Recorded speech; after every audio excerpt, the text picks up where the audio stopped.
Hello everyone, in this video I'm gonna show you how I made this shot. Okay, I started by creating a plane and made the basic shape of the mountain by playing with the vertices, and as you can see I used Maya's sculpting tool for this. I also used a photo of a snowy mountain for the texture.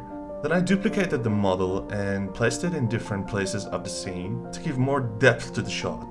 I wanted to add some detail to the scene, so I made some flags and placed them on the ski slope. I also downloaded a ski lift model and added it into the scene after a little editing. And the trees. The tree is actually a free model that has been scattered in different parts of the mountain using Maya Mesh. And this is very simple. You select part of the model and this tool does the rest for you. Okay, I used Maya fluids to make the explosions. And by playing with the parameters, I made several different explosions that I will use later in compositing. Oh, the most difficult part of this shot for me was simulating the avalanche, because I don't know much about simulating, and I left this whole part to my creativity. And this is funny, I spent a few hours making something with Maya that I would later use as an emitter in 3ds Max. Okay, I exported the whole scene and imported it in 3ds Max because I wanted to use Phoenix FD to simulate the avalanche.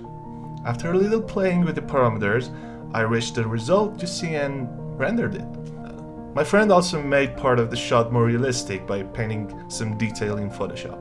And after matching the colors of the avalanche and the mountain, I came to the idea that I can use Nescafe powder for the snow that spreads in the air.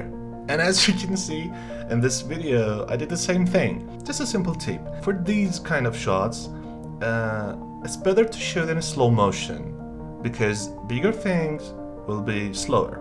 After that, I just had to composite the different footages together to get the final result. I decided to put some more trees in the foreground to increase the depth of the scene and make the camera movement more cinematic. The birds are actually some footages that I downloaded from the internet. Okay, compositing. I combined the Nescafe powder footages with the explosion that I made in Maya, and I was happy with the result actually.